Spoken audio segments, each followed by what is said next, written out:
Hello everybody, last ఛానల్లో C language next క్లాస్కి స్వాగతం. మనం సిలో ఇఫ్ ఎల్స్ స్టేట్మెంట్స్ గురించి డిస్కస్ చేసుకుందాం. ఇది ఇఫ్ ఎల్స్కి సంబంధించిన సింటాక్స్ అన్నమాట. అంటే ఇది ఇఫ్ అని చెప్పి మనం ఒక ఎక్స్ప్రెషన్ కానీ కండిషన్ కానీ ఇస్తాం ఇందులో.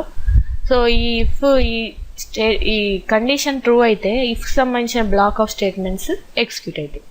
అదేవిధంగా ఇక్కడ ఏంటంటే ఇఫ్ ఎల్స్లో ఇక్కడ కూడా సేమ్ అదే విధంగా ఇఫ్ కండిషన్ ఇస్తే ఆ కండిషన్ ట్రూ అయితే ఆ బ్లాక్ ఆఫ్ స్టేట్మెంట్స్ ఎగ్జిక్యూట్ అవుతాయి. ఒకవేళ ఫాల్స్ అయితే మనకు ఎల్స్ బ్లాక్లో ఏ స్టేట్మెంట్స్ ఉంటాయో అవి ఎగ్జిక్యూట్ అవుతాయి.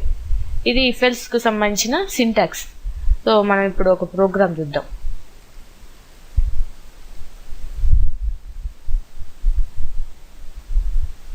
చూడండి, ఇది గ్రేటర్ నెంబర్కి సంబంధించిన ప్రోగ్రామ్. ఇక్కడ నేను 2 వేరియబుల్స్ ఇంటీజర్లో డిక్లేర్ చేశాను. ఇక్కడ ప్రింట్ఎఫ్లో ఇక్కడ ఎంటర్ ఏబి అని 2 వాల్యూస్ ఇచ్చేసి స్కాన్ఎఫ్లో ఈ 2 వాల్యూస్ను రీడ్ చేశాను. ఇక్కడ %d ఎందుకంటే ఇంటీజర్లో డిక్లేర్ చేశాం కాబట్టి %d. ఇక్కడ కండిషన్ ఇచ్చాం మనం, if A greater than B, అంటే బి కంటే ఏ గ్రేటర్ అన్నమాట. కండిషన్ అది ఇచ్చాం మనం.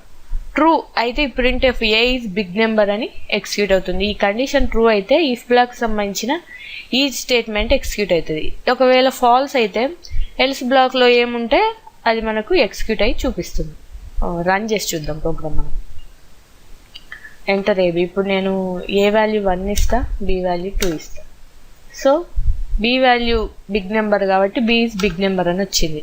అదేవిధంగా ఇప్పుడు నేను ఏ వాల్యూ 3 ఇస్తా, బి వాల్యూ 2 ఇస్తా. ఇప్పుడు 2 కంటే 3 బిగ్ నెంబర్ కాబట్టి ఏ ఇస్ బిగ్ నెంబర్ అని వచ్చింది. అంటే ఈ కండిషన్ ట్రూ అయితే దానికి సంబంధించిన ఆ బ్లాక్లోనే ఉన్న స్టేట్మెంట్స్ ఎగ్జిక్యూట్ అవుతాయి.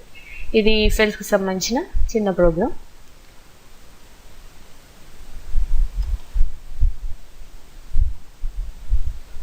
Okay, thank you for watching my video.